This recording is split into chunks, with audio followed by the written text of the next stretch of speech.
You're listening to the Dr. Nina Show with Dr. Nina Savelle Rocklin, only on LA Talk Radio.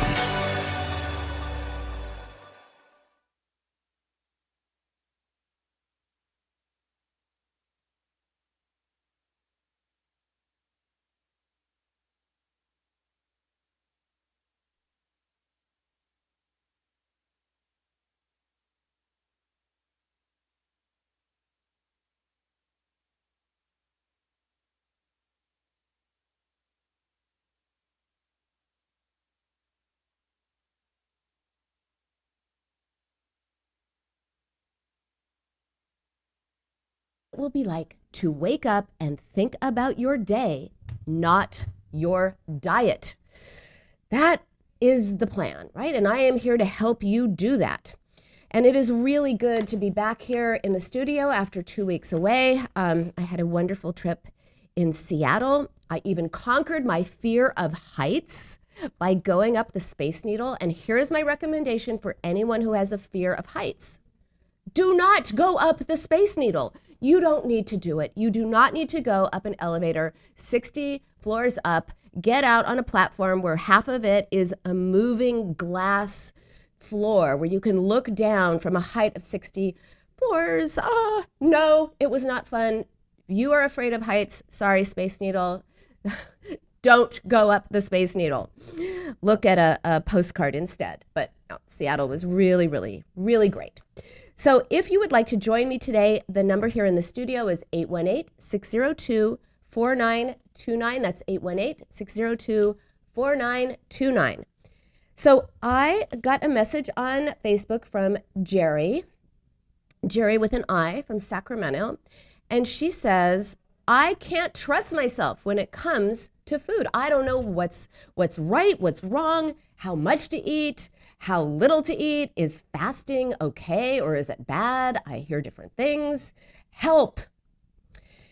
So this is a timely question, Jerry, because today I was already planning to talk about, my drum roll is, my drum roll is, I was already planning to talk about how to trust your food choices. So here's what I hear a lot. People say, I don't trust if I'm really hungry for food or if it's emotional hunger. It's hard to know the difference. Intuitive eating, what in the world is that? Or I'm afraid to give myself permission to eat whatever I want because if I do, I will start eating pizza and ice cream and I won't stop ever. Seriously, I will never stop. So the idea that you can trust yourself to know what your body needs, or that you can trust yourself to stop eating those forbidden foods once you started, may seem as likely as jetpacking to the moon an hour from now. In other words, totally unlikely.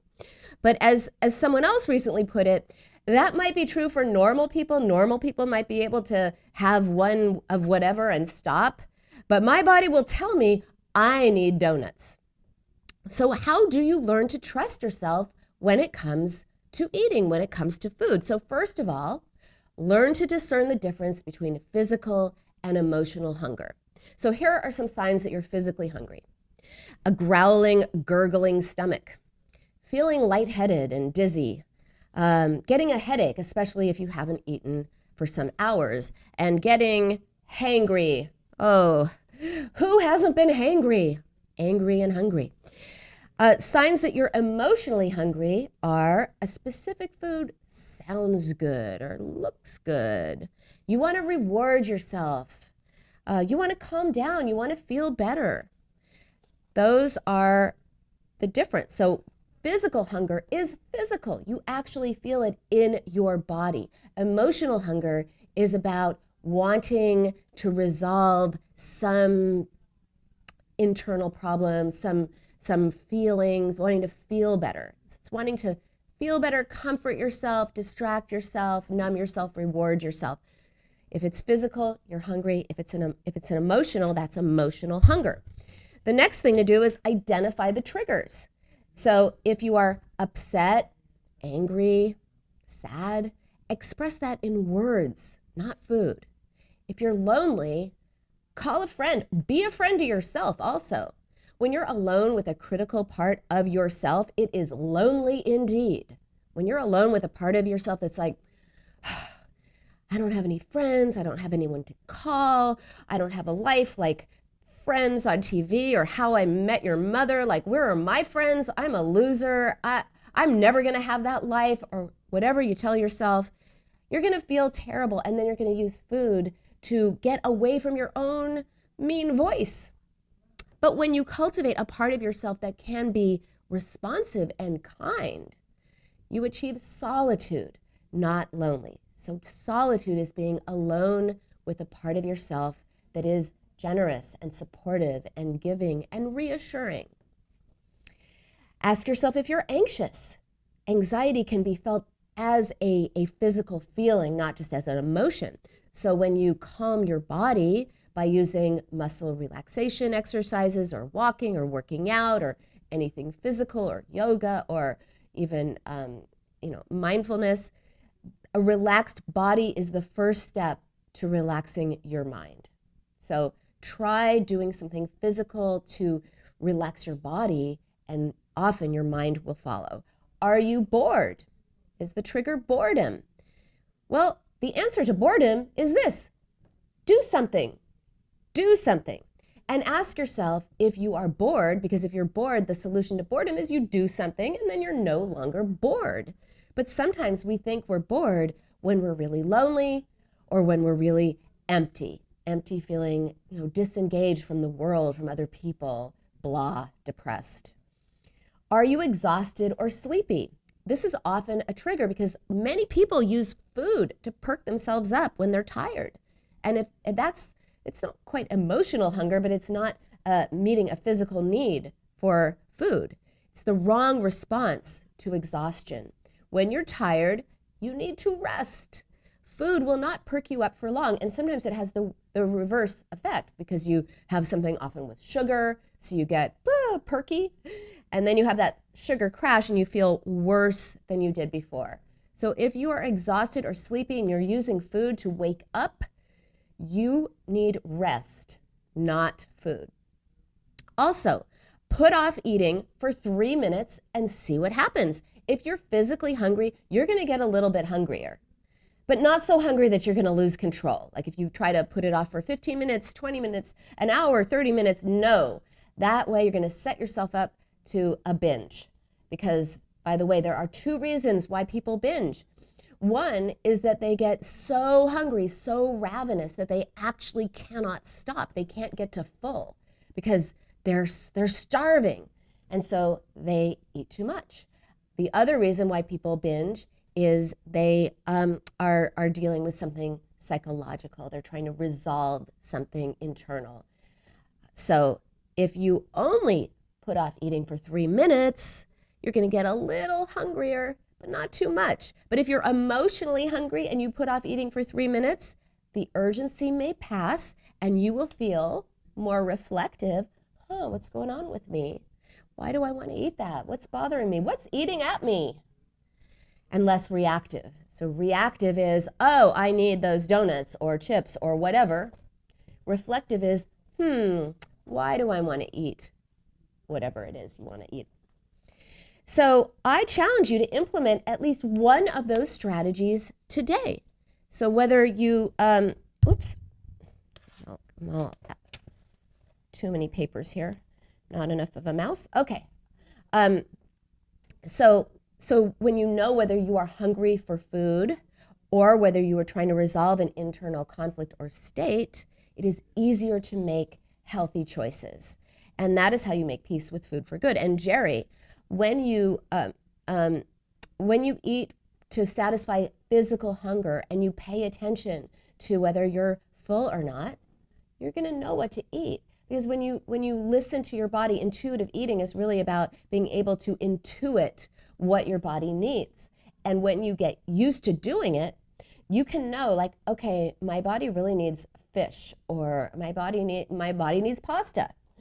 And you could tell the difference. And then when you give yourself the permission to have what you really want, what your body really wants, you're gonna stop when you're full, and you're not going to keep going because you're not going to have the anticipation of deprivation or the experience of deprivation. So implement at least one of these strategies that I talked about today, discerning the difference between physical and emotional hunger, identifying the underlying triggers. Are you upset, sad, or angry? Are you lonely? Are you anxious? Are you exhausted? And put off eating for 3 minutes and see what happens. And let me know how it goes. Shoot me a message on Facebook or send me an email. So that is how to trust your food choices. The second thing I want to talk about today is how to boost your self-esteem. And again, I want to invite anyone who wants to call in.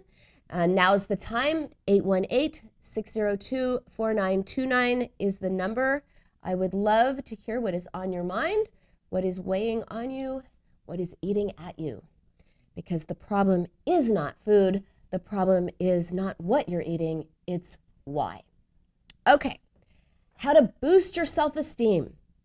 Self-esteem is the opinion you have of yourself, the respect you hold for yourself, and your overall sense of worth. And there are 3 ways that you can improve your self-esteem. One is to, and by the way, let me explain why self-esteem is so important when it comes to food. Because when you can truly be with yourself, when you can reassure yourself, like yourself, value yourself, you're not going to abandon yourself by eating, because turning to food is an abandonment of yourself. That's what it is. It's a way of coping with something, a coping strategy that also backfires. It's a friend, it does something for you, helps you cope, but it is an enemy because it also hurts you. It is a frenemy. But when you have better sense of self-esteem and wanting to take care of yourself and liking yourself and loving yourself, you're going to treat yourself differently. And when you do that, when you can be with yourself because you like yourself, guess what? You are not going to abandon yourself with food. So that's why it is so important to have the healthiest sense of self-esteem possible. So 3 ways to improve your self-esteem. One is to accept the full range of your emotions. Recently, a new patient told me, she said she was really oversensitive and dramatic. She was warning me, I'm really oversensitive and dramatic. Just want you to know, be prepared. And she truly believed this to be the case. And I hear things like this all the time. In fact, almost everyone who walks in my office tells me that they were told growing up that they were really, really sensitive and over emotional. And I myself experienced this. Yes, I was called, Sarah Bernhardt or Sarah Heartburn. Sarah Bernhardt was a very dramatic actress. In 1892, I don't know how my parents knew who Sarah Bernhardt was, but they would call me Sarah Bernhardt. You're so dramatic. When you're told that you're so dramatic, you think you're too much. When you think you're too much, you think you feel too much, you think you are too much. Sometimes that becomes, you physically are too much. Well, I am here to tell you, you are not too much. Those types of comments attack the emotional feeling self that is part of all of us, because the underlying message is, you're too much for anyone to handle. And people think, my feelings are too much. My feelings are a burden to others. And again, we live in a society that turns normal human reactions into something negative, into something bad. We're urged to be strong and not give in to our emotions. Be strong, don't feel anything, don't be weak and feel something. Which, I really think that's backwards, because doesn't it take a lot of strength to feel and survive something painful? Yes, it does. So our society has it backwards. It takes strength to feel your feelings. It is weak to go, I'm not going to feel that. No. That's weak. Okay, so we're going to create a new paradigm where feelings are normalized. And again, as you've heard me talk about before, we have as a culture this very negative reaction to feelings. If you're sad, you're depressed, take an antidepressant, take a pill. If you're anxious, there is a pill for that too. If you're angry, you should take a pill, take a chill pill, and go to an anger management class. And sometimes huge feelings become actually feeling huge. Consider how intense issues are said to be weighty or heavy. Think about our language. What's the message that our language, our vernacular, and our culture is sending us? So if your self-esteem is based on being strong and not expressing your feelings, challenge the notion that strength equals a lack of emotions or pushing your emotions aside. Because guess what? You still have those feelings. And if you're not feeling them, you're going to be trying to stuff them down with food or numb them out with food. So feel your feelings. By the way, that's the best way to get rid of them. Another way to boost your self-esteem is to accept that perfection is unattainable. Sorry, there is no perfect. A lot of times people say things like, I've heard this more times than I can even imagine. Ugh, I can't stand my gross, squishy stomach. I am so disgusting. Or, oh, my thighs are hideous and I'm thunder thigh. People say the worst things about their bodies. So if your self-esteem is based on your body self, the underlying message is, I have to be perfect to be lovable. I have to have the perfect body to be good enough. I have friends who will not date until their bodies are more perfect, which is sad. Or people who really think that they are not lovable. Are you listening, frequent caller Nicole? This is for you. The idea that somehow they're not good enough until they are perfect. And so, the message is, I've got to be perfect to be lovable. And when you objectify yourself, your primary relationship is often to your own body instead of to people. So if you're waiting to be perfect before you consider a romantic relationship, before you change jobs, go back to school, leave your marriage, whatever it is that you want to do, and you think you've got to have a different body before you do it, you're defining perfection by a number on the scale. And often that definition of perfection changes as you near your goal weight. The finish line moves farther and farther out of reach, along with your willingness to take risks. Because on some level, you know that no matter what your weight is, there you are. You're still you. You're not actually a different person if you're a smaller person.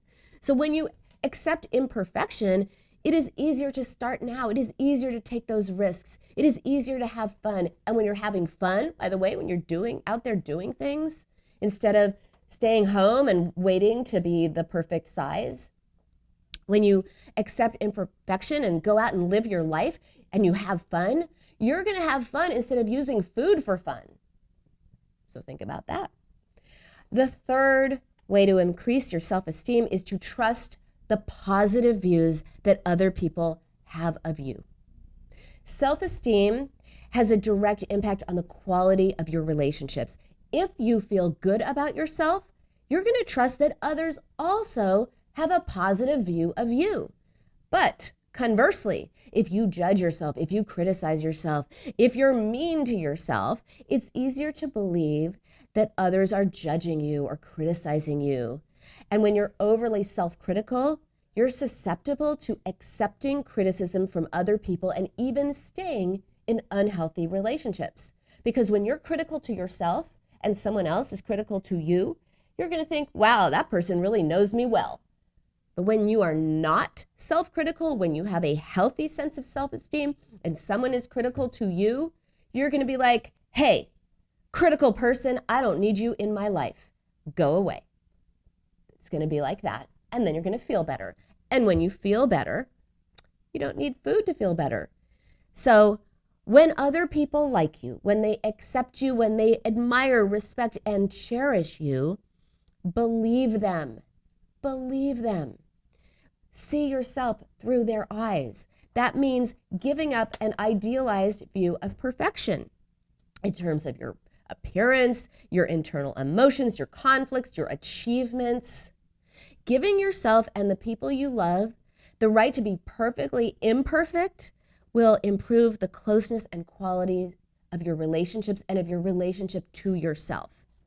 So self-esteem is crucial, and self-acceptance, which refers to balancing different parts of yourself, holding the features you like about yourself, recognizing them, seeing them, valuing them, along with the things that you'd like to change. Often we say, yeah, all those things are good about me, but this is bad, this is bad, this is bad, this is not good enough. And that's all we see. We don't see a more balanced view. And think about the way that we see our friends. Most of us don't see our friends and go, yeah, they have those qualities, but this is bad, and this is bad.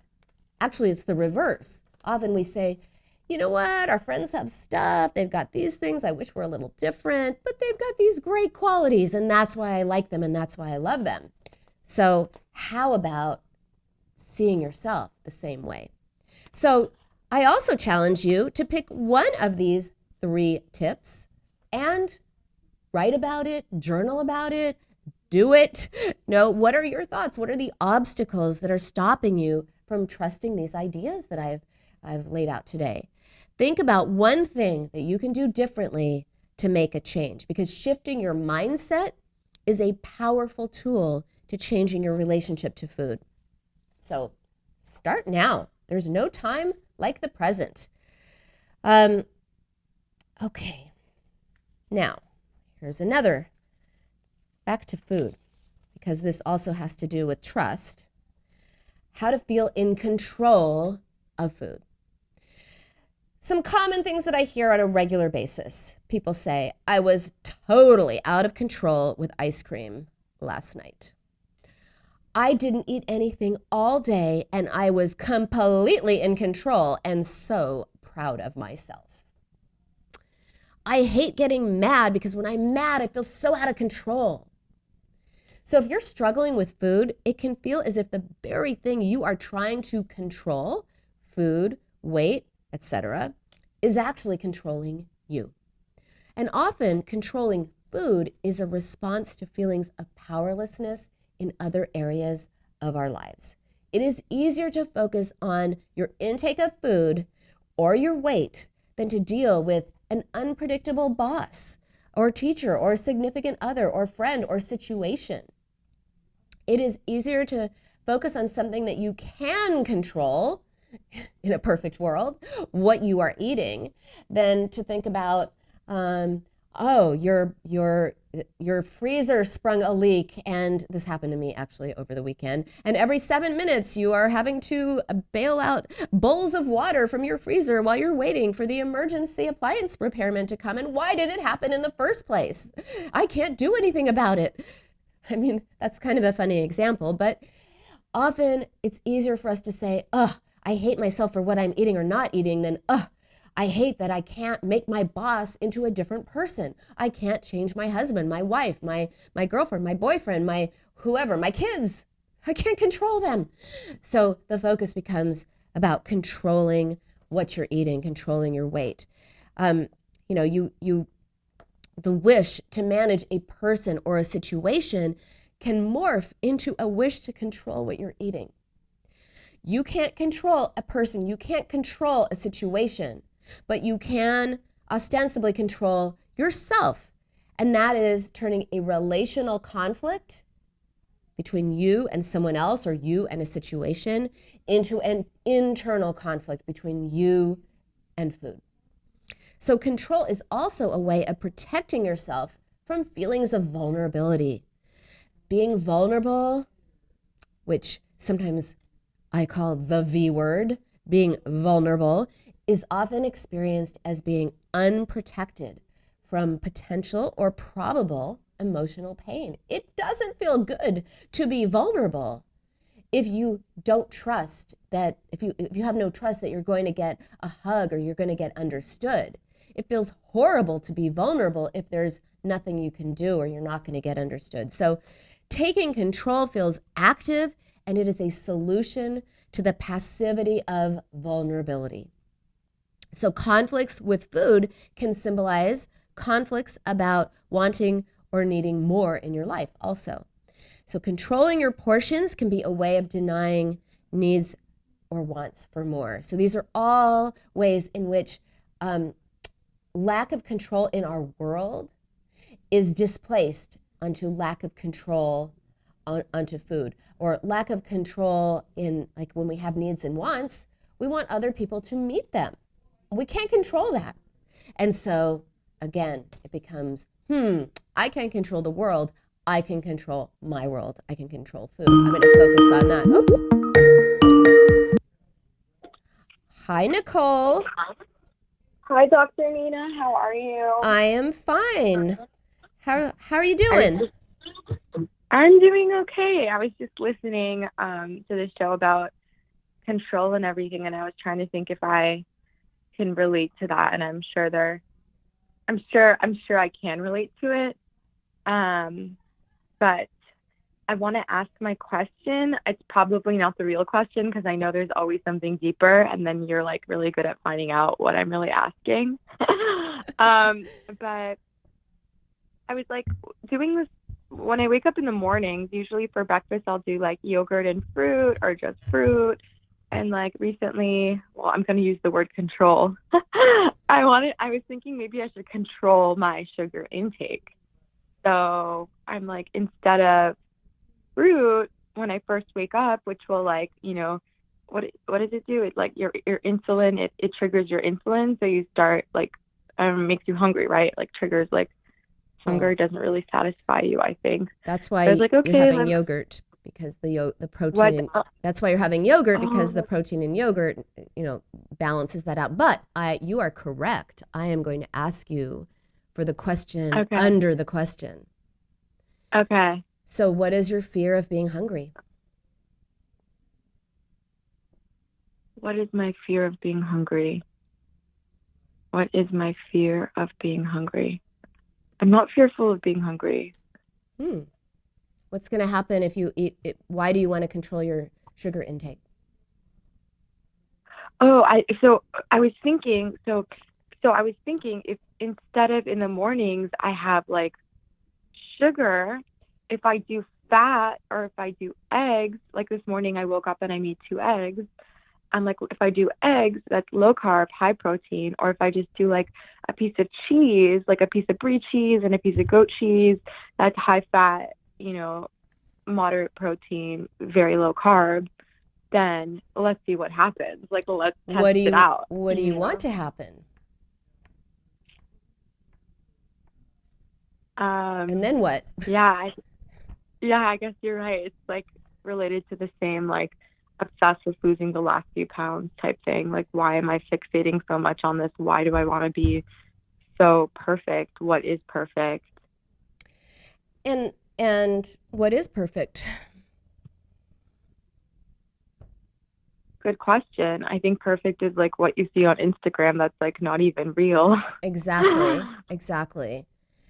So, and think about all those perfect Instagram influencers and models who are actually not leading perfect lives. Do they have perfect lives? No, they take great pictures, which are enhanced often. But for you, if we go back to you, being perfect, I gotta go. For those of you who are new to the show, Nicole's a regular caller, and one of the things that we have determined is that when you were a kid, Nicole, you felt like you weren't good enough for your mom because you were, I think you called it a chubster. A chubs. A chubs. I was a chubster. You were a chubster. And you felt as if you weren't as loved or as lovable as you would be if you were thinner, like your sister. And your mother would say things in Farsi, like when she ate something that she should better. I don't remember the exact Farsi phrase, but it was basically, I should be in the dirt. Dirt in my head. I should be in the ground. Yeah. I should be dead. I ate that. This is such a terrible crime that I should be dead. So you got a lot of messages that some overt messages, like you shouldn't eat that. Yeah. That's like almost sinful. And you got some covert messages like you'd be better. Not that she ever said that to you, but the message was somehow you'd be more lovable if you were at a thinner weight. And so I think that notion has persisted with you, that it's an unconscious, now conscious idea that if you are thin, or if you are some random perfect weight that doesn't exist because you never feel perfect, you're going to be lovable and acceptable. Only it doesn't work. Yeah, I think that really resonates. That really does hit home. I think you're absolutely right. And I mean, like, by you saying it, like, it makes it real. Like, these are things that maybe I subconsciously know, but like you saying it, like, really does make it real, you know. And I think about my life, and I feel like maybe even like with dating and relationships, like I just maybe like subconsciously I just don't feel good enough, you know. And I'm like, okay, well, maybe if I lose 2 pounds, then I'll be more lovable, or then, but you know, like, and I don't even want to say everything. And right, so yes, because it's an illusion and it's a fantasy, and your good enoughness doesn't come from the number on the scale.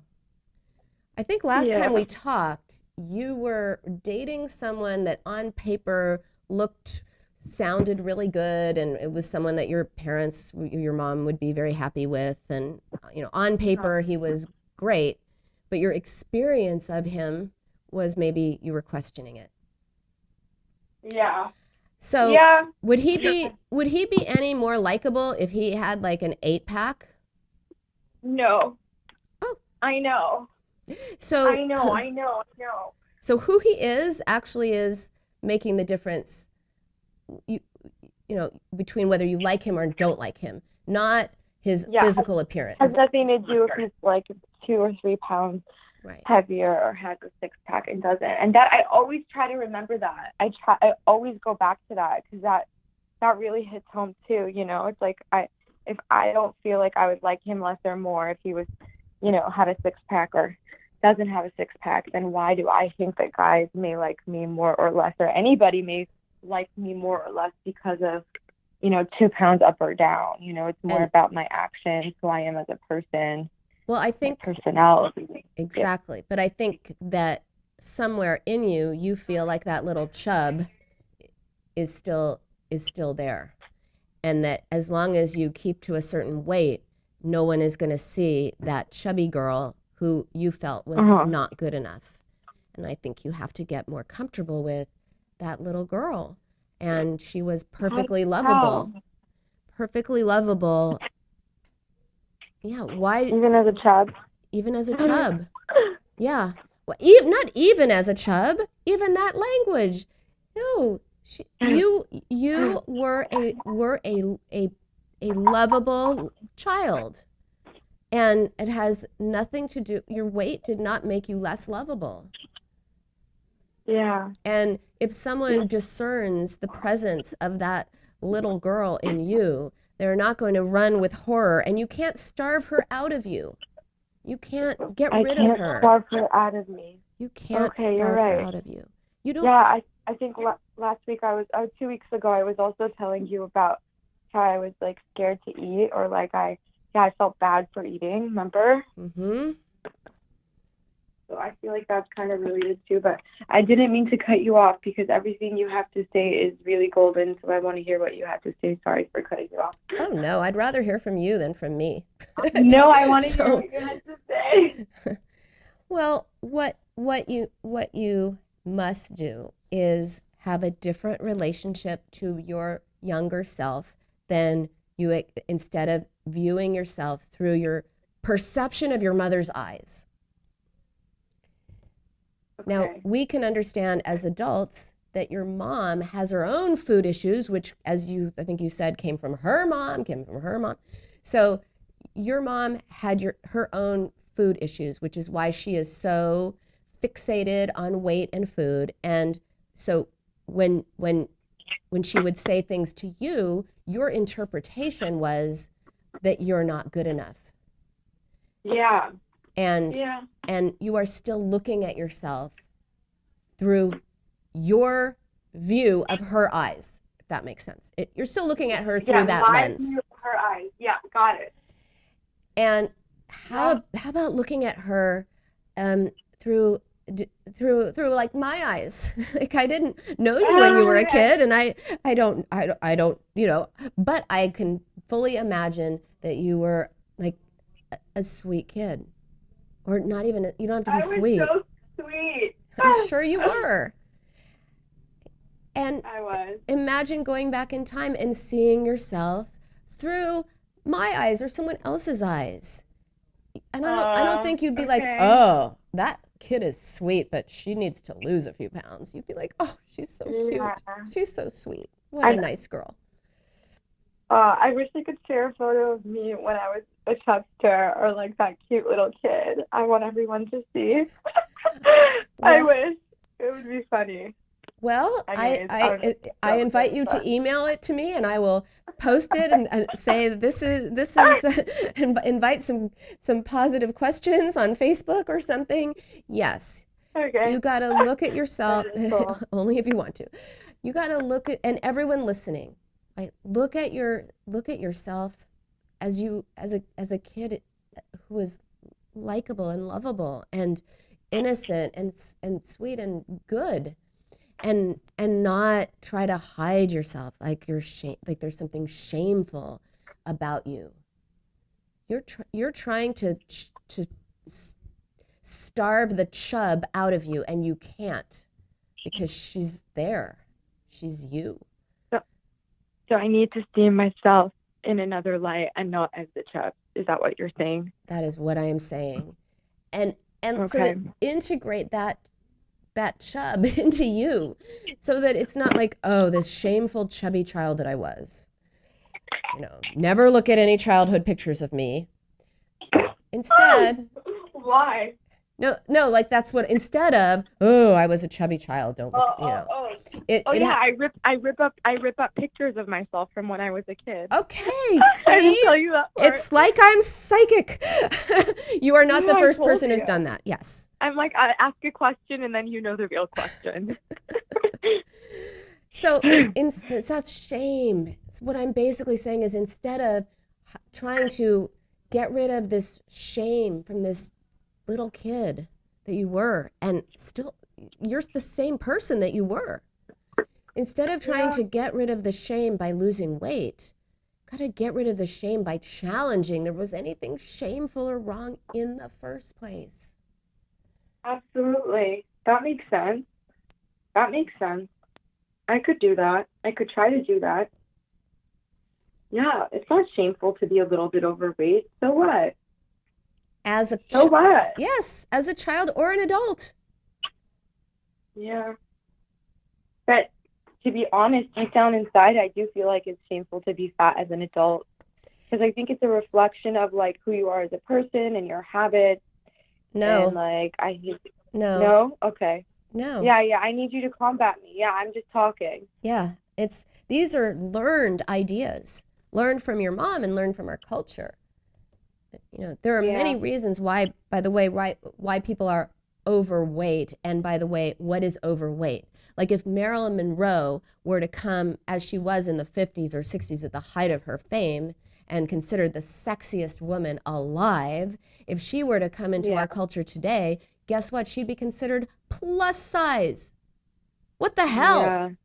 So what is overweight? I know. I would actually call her, I would say she's plump or she's voluptuous and plump. Yes. She's so full. What, Yeah, so in Farsi we say too poor, which means she's full. She's full. She's full. So, but 50, 60 years ago, overweight was there was a different definition than what we have today. But anyway, so that's also a question of like what is overweight, like what is normal. And some people are just genetically higher on the scale. Some people eat too much, not because they lose control or don't know or have no willpower, but because they don't have access to healthy foods, or they make poor food choices, or they don't know about nutrition, or there are many reasons why people eat the wrong things and then are at a higher weight. Some people do have a binge eating disorder, which is not a reflection of who they are as a person. It is a reflection, and by the way, you can have binge eating disorder and be of any weight. You can be underweight, even normal weight, or overweight. Binge eating disorder, you cannot see it on a person. But if they are overweight, it is not because they lack willpower. It's because they have a strategy to help themselves that is hurting them. And isn't it interesting that when, if someone is like, say, using heroin to cope, no one is like, oh, what a disgusting person. Ugh. It's, oh, that person has a problem. Let's get them to rehab. Let's get them some help. So your weight is not a reflection of who you are as a person. The reflection of who you are as a person is the life you lead and how you are, and your values and your morality, and how you lead your life and how you are to other people. That reflects who you are as a person. Absolutely. That makes complete sense. That really does make sense. No, you're right. I need to change that in my head. So I'm going to challenge you to think about who you are as a person, so that you have something that you can, and who you were as a kid, as a person, so that it stops being reduced, if you pardon the expression, to a number on the scale. A scale cannot measure your value. Yeah. Okay, I'm going to report next week. This is my homework. Okay, I look forward to the report.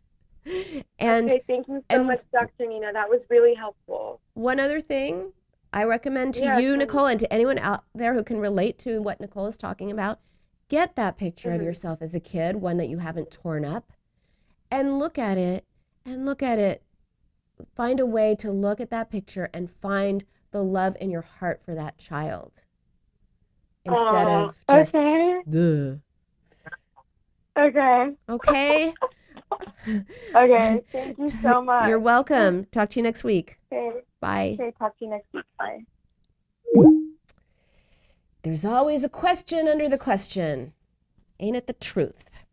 Okay, so I was saying about control, right? Here's some food for thought.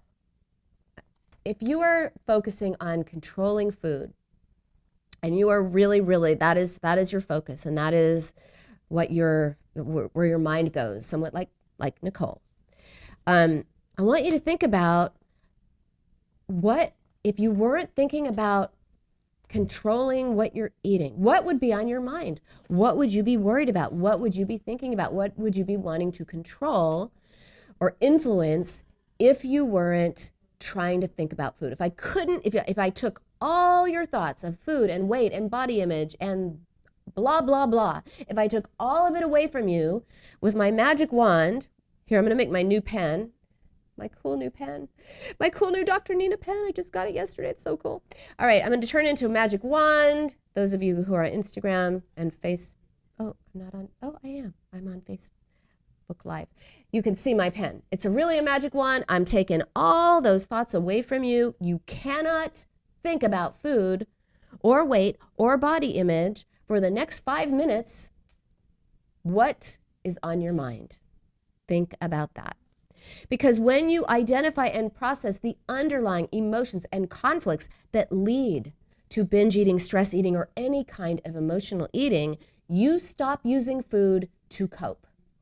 That's just how it works. When you identify and then process those conflicts and emotions, when you directly attend to them, food becomes breakfast, lunch, dinner, and some snacks. And that's that. All right, how are we doing on time? All right, I have about 5 more minutes. If anyone else wants to get in a quick call, 818-602-4929. Probably actually wait till next week because we don't have all that much time. I'm gonna start talking about the F word and your weight. The F word. It is not fat. It is not food. And it is not the other F word either. I am talking about the word feelings. Feelings. So as I was saying before, part of what makes us human is our ability to feel emotions. But again, we live in a culture that tells us there's something wrong with our feelings. So it is no wonder that because we get all of these messages about, angry angry anger management class is called for, sad a pill is called for, anxious another pill, scared another pill, or be strong, fight, don't feel that feeling. Even happy, oh, you might be a little bit too happy, you might be a little hypomanic. It is no wonder that we often have difficulty recognizing that emotions, needs, desires are reactions to being human. They are not a defect. It is not a character defect to have a feeling. You are not an angry person. You are a person who's angry. You are not a sad person, a depressed person. You're a person who is depressed, who's struggling with depression. And so a feeling is a reaction to a situation. It is not a reflection of your character. But when you have trouble identifying and processing those uncomfortable or seemingly intolerable feelings because the mere existence of those feelings is perceived as being weak or bad or somehow wrong, you can turn to food as a way of dealing and suppressing those feelings. So problem is, food can't take away feelings for long. As counterintuitive as it may sound, the only way to actually get rid of feelings is to feel them, to actually feel them. So let's just take one. Anger. When you think of anger, I know most people tell me they think of anger like at a 10, on a scale of 1 to 10, anger is like totally losing it and screaming and yelling and throwing things and all of that. But you know what? Anger is also annoyance, frustration, rage, fury, irritation. Those are all derivatives of anger. So it helps to make a gauge of what you're feeling. So on a scale of 1 to 10, where would you put annoyed? Where would you put rage? Where would you put anger? What's a 2? Is it frustration? Is it annoyance? Is it irritation? So if you don't recognize and gauge your feelings, every emotion feels like a 10. Everything feels like too much. When you push it all down, the slightest feeling is going to feel like too much. It's going to feel scary. And if your feelings are overwhelming, you are more vulnerable to turning to food for relief. So, check in with yourself. If you have a conflict over anger, check in with yourself about why. Often women don't like feeling angry because it makes them feel out of control. They got messages that it's not nice to be angry. For men, it's different. It's sadness, boys don't cry, be a man up, all of that. But we're talking about anger now for the next minute or so. So think about why it is that you don't like feeling angry. And often, by the way, if you think you don't like being angry, if you think you're okay with anger, but you don't, or you never get angry, that is a sign that you may have a problem with anger. If your go-to is chips, popcorn, nuts, anything with a crunch, if that's what you use, that kind of food that you use to sort of get away from these feelings, then that is often a sign that you are dealing with anger. Crunchy foods, anything with a bite, even if it's carrots and celery, that may be an expression of anger that you can't let yourself recognize or feel. And here's the thing about anger. Often, we deny our anger towards other people. Oh, I'm not mad at that. Oh, that didn't bother me. Oh, it's okay. Oh, my friend took advantage of me. No big deal. She's not perfect. Whatever. Or that person, cut me off on the road. Oh, whatever. And then you go home, you eat the kitchen, and what happens? You get really, really, really, really mad at yourself. So if you're constantly getting mad at yourself for what you're eating, take a moment and wonder, if I can't be mad at myself for what I'm eating, who or what would I be mad at? Who would I be irritated by? Who's annoying me? What's frustrating? Right? And just try not to turn it on yourself and be curious about where the source of this anger or whatever form of it is, where that really is. And also just practice on a scale of 1 to 10. When you get again, irritated, annoyed, frustrated, recognize it. That's anger. Put it on a scale of 10 or a scale of 1 to 5 if that's easier. Okay, that's a 3 out of 5. It's a 3 out of 10. And the more that you do it, the more you can kind of regulate the feeling, because otherwise irritation feels like anger. Annoyance feels like anger. And we want irritation to be like, oh, so irritated, right? Or annoyed, I'm so annoyed. And that way you also won't take it out on yourself, and you won't express it with food. So again, it is not what you're eating that is the problem. It is what is eating at you. So thank you so much for joining me today here on the Dr. Nina Show on LA Talk Radio. I am here every Wednesday, almost every Wednesday. If I'm not here, there's a repeat show. I'm here every Wednesday at 10 a.m. Pacific. If you would like to, listen live, listen at 10 a.m. Pacific. If you'd like to listen later, you can find me on Apple Podcasts, on Stitcher Radio, or anywhere where you listen to podcasts. And if you like the show, please take a moment and give me a rating. The more ratings that I get, the more people we reach, because it's a community effort, and the more people we help. So thank you again, and I will see you next week. Bye for now.